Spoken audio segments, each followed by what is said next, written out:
Assalamualaikum teman-teman. Hai, apa kabar? Semoga sehat selalu ya. Oh ya, kenalin, saya Isa Khaliza, mahasiswi Institut Agama Islam Negeri Langsa, Prodi Hukum Keluarga Islam. Ini kali pertamanya saya membuat podcast.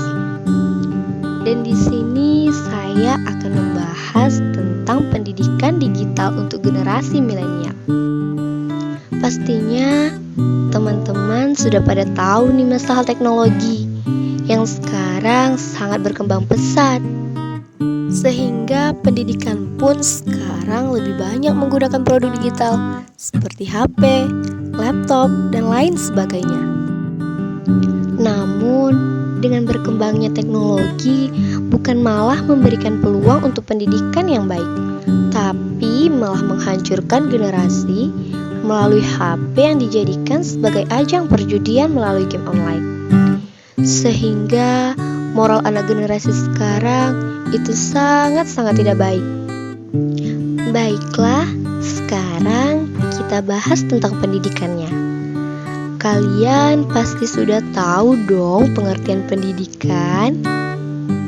Ya, pendidikan adalah suatu pembelajaran tentang berbagai hal yang diwariskan dari generasi ke generasi.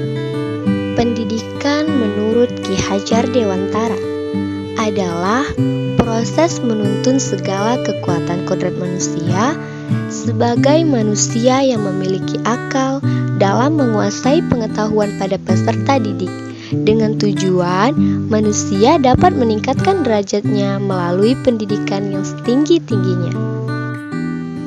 Dan sekarang, di masa yang modern ini, pendidikan tidak hanya kita dapat melalui sekolah saja, tetapi secara digital pun kita bisa mengetahui hal-hal tentang pendidikan. Apalagi pada masa pandemi seperti ini, siswa, guru, dan sekolah mencicipi cita rasa dari pendidikan yang berbasis teknologi digital.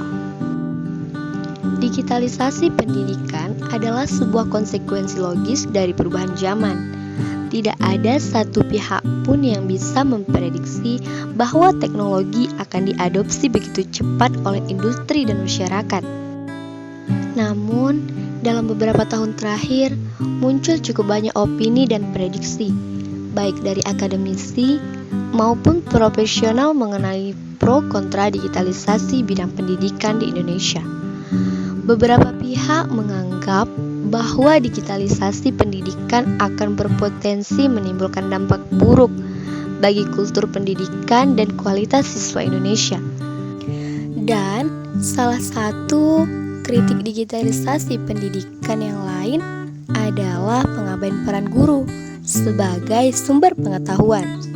Karena pendidikan bisa saja kita lakukan melalui digitalisasi bahan belajar dengan membuat seperti rekaman, yaitu audio, video, atau tulisan, dan mendistribusikannya kepada siswa sebagai sumber pengetahuan. Namun, pendidikan tidak hanya tentang transfer pengetahuan, meski ada sentuhan didikan guru kepada murid, sehingga proses belajar menjadi paripurna. Mendidik dan mentransfer pengetahuan ada dua hal yang berbeda.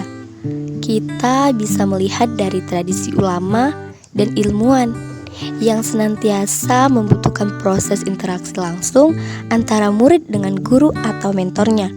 Bahkan orang yang belajar hanya dari buku atau kitab saja tanpa bimbingan seorang guru bisa membuat tersesat loh teman-teman.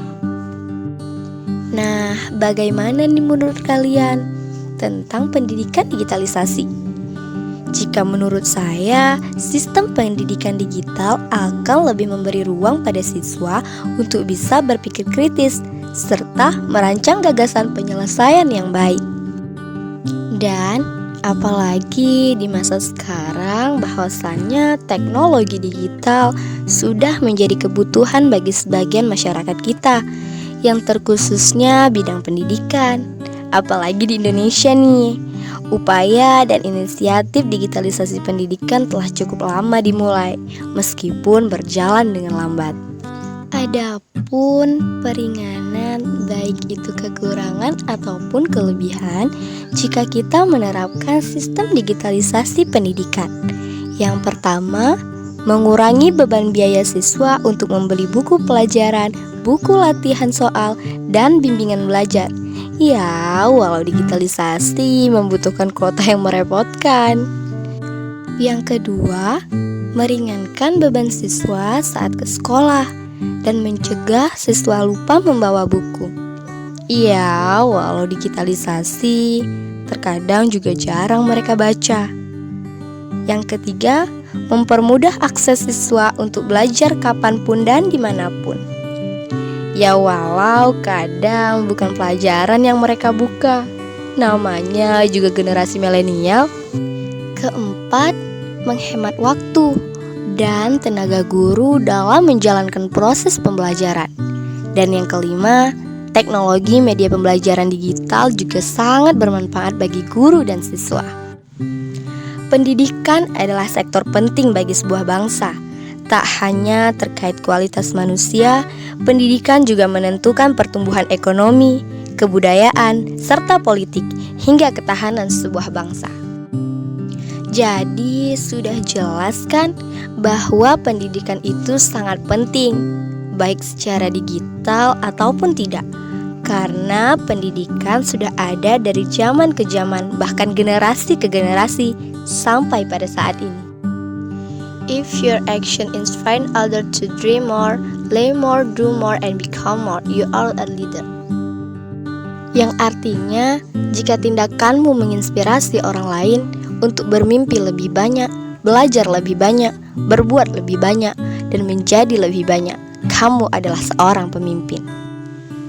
Semoga podcast ini bermanfaat ya buat teman-teman dan para pendengar lainnya.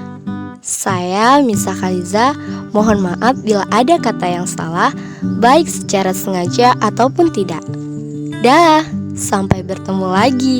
Assalamualaikum warahmatullahi wabarakatuh.